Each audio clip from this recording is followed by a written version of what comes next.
Vikings fan, the mood in Minnesota shifted way too fast. The Vikings are sending a warning to the Texans after trade speculation started heating up, and an insider source in Minnesota is openly talking about the team's interest in a free agent. This is a full package that shakes the offense, the defense, and even the people running the team. And when those three things start moving at the same time, you know something bigger is happening. And the last update reveals bombshell truths about the search for a new general manager. Now, starting with something that came from the outside and hit hard, because when other teams start using you as the example of what not to do, that stings. And it really stings. This isn't light criticism. It's the kind of comment that exposes a wound that still hasn't healed inside the building. And that brings us to the name that sparked all of this, C.J. Stroud. For a while, the Vikings were linked as a possible destination for him. Nothing concrete, but the fact that the rumor even existed already shows the kind of situation Minnesota is dealing with. A competitive team, ready in several areas, but still searching for answers at the most important position on the field. And that's why this matters. The problem is that during that discussion, an NFC executive dropped something heavy, basically said other teams should do everything they can to avoid ending up like the Vikings. Man, that's not just criticism, that's a warning. And when you look at the situation, you can understand where it's coming from. The team moved on from the Kirk Cousins era, tried to reset the position, drafted J.J. McCarthy, brought in Kyler Murray, still has Carson Wentz on the roster. And even then, there's no certainty. There's trying, there's betting, but there's no stability. And that keeps building over time, because it's not just one season. It's been years stuck in this middle ground. The team wins games, competes, sometimes even gets people excited. But when it's time to take that next step, it stalls. And the quarterback position weighs on that more than anything else.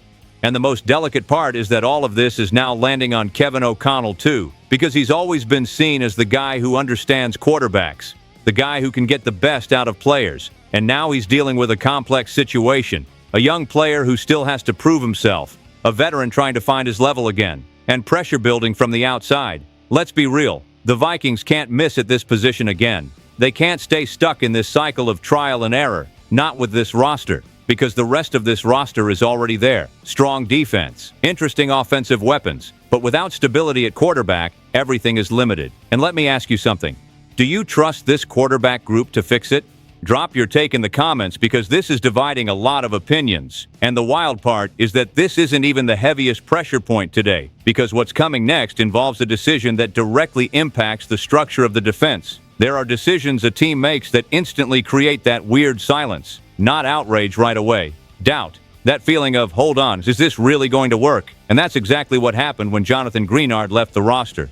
But hold up for a second, because this wasn't just letting a player walk. This was letting go of real production, constant pressure on the quarterback, strong presence against the run, a player who gave this defense a real edge. And when you look at what's left, the responsibility shifts completely. The guy at the center of it now is Dallas Turner, a talented player, showed flashes, had good moments last season, but now it's not about showing up here and there. Now it's about carrying weight, being the guy, and that changes everything. His numbers are encouraging, pressures, sacks, impact in key moments, but when you compare it to what Greenard was delivering, there's still a gap. And it's not small, and that's where the concern starts for those who live and breathe Vikings football, because you can't just assume that jump is going to happen automatically. The NFL doesn't work like that. Some players explode with more snaps, some feel the pressure, and nobody knows yet which way Turner is going to go. That's what makes this so interesting. And in the middle of that conversation, a name started gaining traction in the market. Jadeveon Clowney, a veteran who still produces, still gets to the quarterback, still brings physical presence. But then comes the other side, health, consistency. How much does he have left in the tank?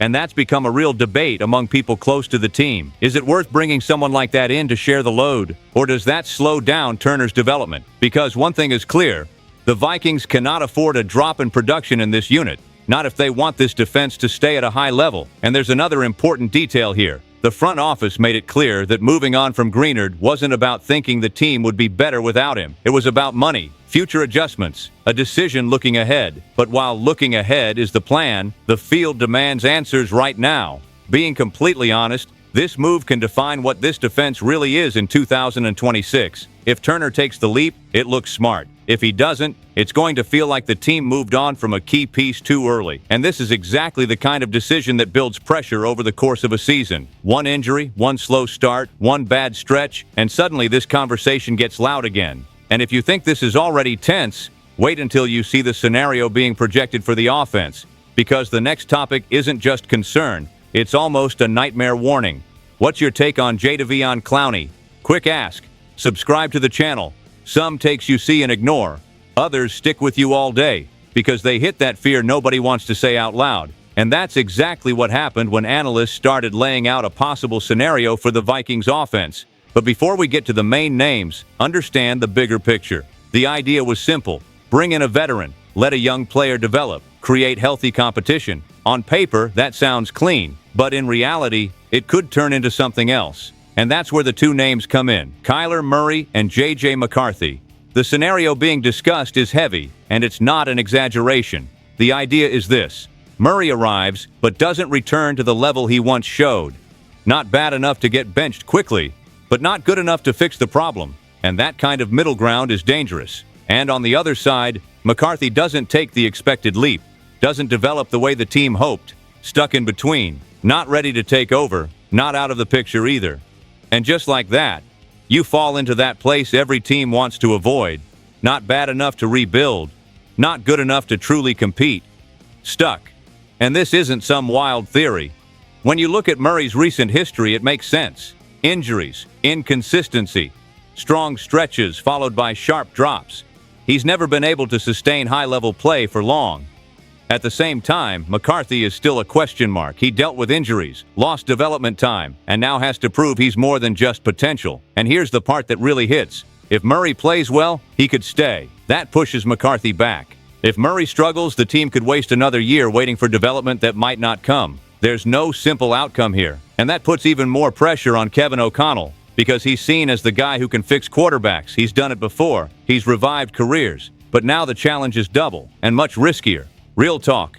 This kind of situation defines an entire season. This isn't a detail. This isn't a minor adjustment. It's the core of the team. And when the core is uncertain, everything around it starts to feel heavier. And I want to hear from you. Do you believe this duo works, or does this look like trouble ahead?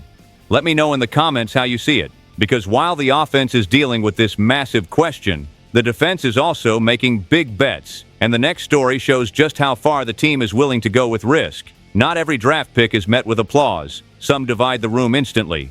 And that's exactly what happened when the Vikings decided to bet on Caleb Banks. But before getting into him directly, look at the bigger picture. The team has been making strong changes to the roster, adjusting money, moving key pieces. And then, when it's time to reinforce the defense, they go with a name that brings doubt along with talent. Now the name, Caleb Banks. Physically, he's the type of player that stands out. Strong, explosive, immediate impact when things click. But along with that comes a history nobody ignores. Injuries, questions about consistency, even doubts about effort at times. And this didn't just come from fans. League executives openly talked about the risk. Some said the talent is scary, but everything else is too. And when you hear that from inside the NFL, you don't just brush it off. That kind of doubt sticks with a player until he proves it wrong. At the same time, there's a logic inside the Vikings building. Brian Flores has a track record of betting on raw talent and shaping players. He's done it before. He's pulled production out of guys people didn't believe in. So the team made a clear choice. They bet on the high ceiling, even knowing the risk, instead of taking a safer, more ready player with less upside. And that explains other offseason decisions too. This isn't just about Banks. It's a philosophy, a path the team chose. But here's the dangerous part. When you combine that with the departure of Jonathan Greenard, the margin for error shrinks. This isn't just one gamble. It's several happening at the same time. Let's be real. If Banks hits, it changes the entire defense. It could be a massive win, but if he doesn't, it becomes the kind of decision fans remember for a long time. And these kinds of choices are never neutral. They either push you forward or they come back to haunt you. That's why this pick carries more weight than a normal rookie discussion. And you can see how everything connects. Risk on defense. Doubt on offense, pressure rising.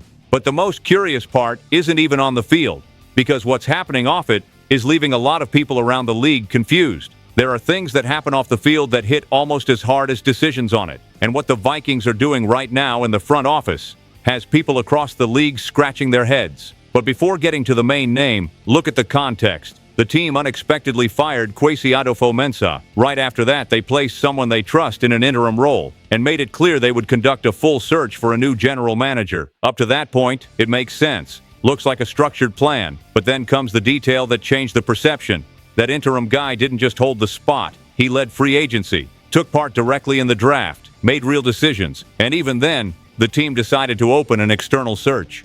And that's where the main name comes in, Rob Brzezinski. He's already inside the building, knows the system, has a relationship with Kevin O'Connell, works with agents. In other words, he's not an outsider. He's already doing the job. And even so, the franchise is running a full process to find someone else. And that raised serious questions. People around the league asking why not just make him the full-time general manager? Because logically, if you trusted him to handle key moments like free agency and the draft, why not trust him to continue? That's the part people can't get over. And then the theories start. Is the team unsure? Do they want a different profile? Or are they just trying to validate a decision that's already been made internally? Being completely direct, this just feels like indecision, and at a time when the team is already dealing with uncertainty on the field, it only adds noise. At the same time, there's another side. The Vikings might be trying to do things the right way. Evaluate the market, compare options, avoid rushing a decision. But in the NFL, perception matters too, and right now, the perception is that the team is still trying to find itself in one of the most important positions in the organization. And when you connect that with everything we've talked about, undefined quarterback situation, risky bets on defense, major financial decisions, it starts forming a bigger picture. And that picture raises one question that won't go away. Are the Vikings building something solid or still searching for their identity? Because depending on that answer, the impact goes far beyond this season. Look at everything we just connected here. Heavy outside criticism about the quarterback direction. Jonathan Greenard's departure shaking the foundation of the defense. Pressure rising on Dallas Turner. The risky bet on Caleb Banks dividing opinions. And on top of all that, clear uncertainty with Rob Brzezinski leading the front office. This isn't just another weird phase. This is a moment that can define the Vikings for the next several years. Because when multiple major decisions happen at the same time, there's no middle ground. It either clicks or it costs you. And that's why I'm telling you straight, this season is not normal. It's going to show exactly what this team really is. Drop your comment. Which story caught your attention the most? Stay tuned. SKOL Vikings, let's go.